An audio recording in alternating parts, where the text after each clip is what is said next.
What's up, y'all? This is Tyrone Stock Tips, and I'm here to talk to you guys about a concept called Hedonic Adaptation Gap.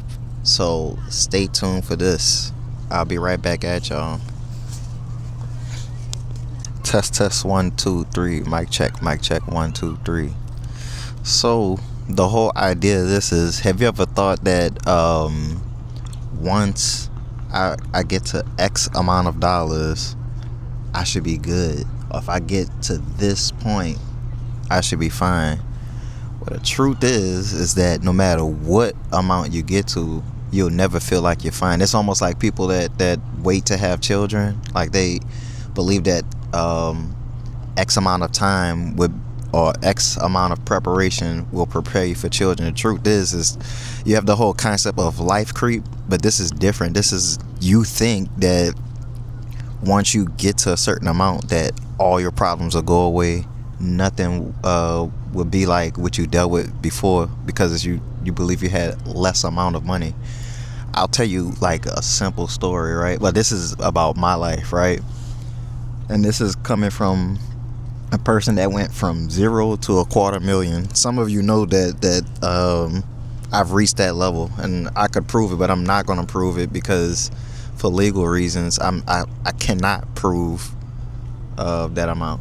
But so my first job was Six Flags. I worked at Six Flags in New Orleans, and I worked for, I believe it was like $6.75 an hour. And I was like, I thought, okay, when I hit my first 1,000, this is back in like 2004, 2005 or something like that. I forgot the year. But like, I thought my first 1,000 would just change the game, right? I thought, okay, all my problems will go away. I know what I'm doing. Now, it's a good goal to have, but it doesn't mean that it solves all your issues. I got to it, and then what happened was nothing changed.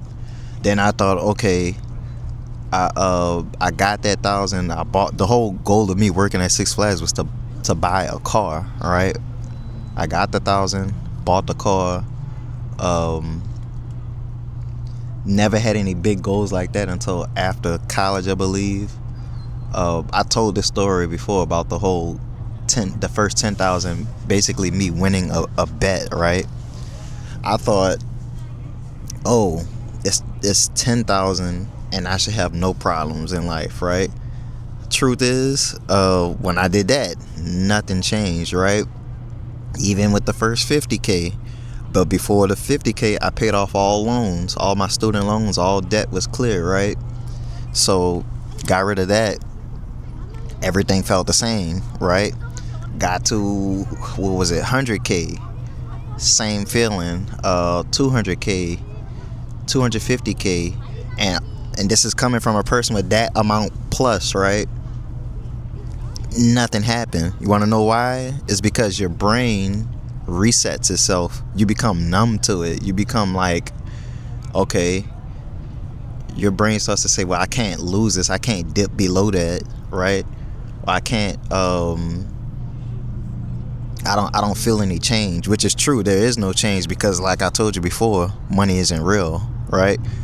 So what do you do with that? I'll explain that later. I'll get back to y'all. So I'm back, y'all. So what's the point of me telling you this? What's the solution, right? Well, what I found out, my solution was, it was actually traveling, right? Hence, Tyrone Stock Tips, the logo, time traveling, right? The idea is that now you're not making your life based on money. Of course, traveling costs money, right? But that's the idea. My solution to this feeling that money ruling my life, right, is that I discovered traveling. Not in the sense of going on a weekend, going for a week. I felt like even that had this mental trap. What I found was traveling for the sake of living in a place is what changed my mindset, right? It started when forgot where I was. I went for a month. I went to a few places for a month, and that becomes a different mindset than you just vacationing, because vacation, you going 100%, and then you come back and then you want another vacation. But if you could travel permanently, I found that to be my solution. Because why? Now your goal isn't about this money mark, right? It's more about just living, and you're able to live how you want to live, wherever you want to live, depending on the place that you go, right? Shameless plug, if you want to learn to be able to do that, I did that through the stock market, right? Also, I developed a skill to travel. If you want to learn to do that, you go to my Calendly. You can book a consultation, book a session with me. Consultation is for travel.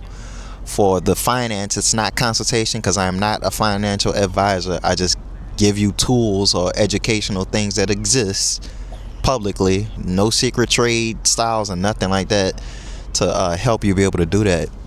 So again, like, traveling is what would change that whole that rat race, that hamster wheel mentality, or thinking that there was an X amount of dollars that would make my life better, right? What I realized is life itself is what was better than reaching a certain amount of money. So now you're saying to yourself, oh, you're not trying to reach this extreme amount. You just say, how much does it cost to live here? What level of finance would I need to have to be able to live here? And that's what I did. I was able to do that in multiple countries. Right now it's Japan. I did it in Thailand. I did it in Croatia. I did it in Hawaii, which I didn't like, because my mind focused back on the money. But I did it in Costa Rica a few times. I did it in Panama. I didn't do a month in Panama. I just did like a few weeks in Panama. But yeah, I did it in those countries, and that's what started making me realize that this is the shift in mindset, to where I'm not so focused on X amount of dollars freeing me, right? If you can make money without having feet on U.S. soil, that changes your life tremendously, because now you're making U.S. dollars and spending it in a place where it stretches far. And so if you know it's like you doubling your money. It's like you living on a bonus salary, right? Because you have this certain amount of money that stretches in another country, and it makes it cheaper to live. Again, I've said this multiple times before. Compare where you live, or where you would like to live in the U.S., with a place somewhere else in the world, and see if it's cheaper there. I'm not saying the most expensive places. I'm saying there's places that are similar to the U.S. and other countries that are cheaper. There's going to be pros and cons. Like, nothing is perfect, but all I'm saying is you do that experiment yourself. Also, just like I said, just focus on trying to get money outside of your job, because your job is what's holding you back from doing a lot of things. Now, the caveat is, a remote job that lets you travel. That's different, right? That actually gets you a foot in the door to what I'm doing, right? Some people, they can't do remote work. There was a peak in that, but that's slowly starting to decrease. Mostly tech jobs, or jobs that are less hands-on. You could apply that, but that's not every job, and that's not everyone's situation. But that's the keynote. That's like the conclusion that I want you to get from this video. If you could like and subscribe, comment if you have to. Not if you have to, if you want to. Again, book consultation or education with me, one-on-one with me. Of course, we'll have merchandise. This is an embroidered ski hat or beanie, or whatever you want to call it. Go to Tyrone Stock Shop and let me know what y'all think. Until then, I'm enjoying Japan. Trying to figure out the next country. Dealing with tax season. Now, tax season has started in Japan and the U.S. technically, but Japan is first. I need to knock out Japan taxes, then I knock out the U.S., then I'll know what will be the next country. Until then, I'll see y'all next time. Peace.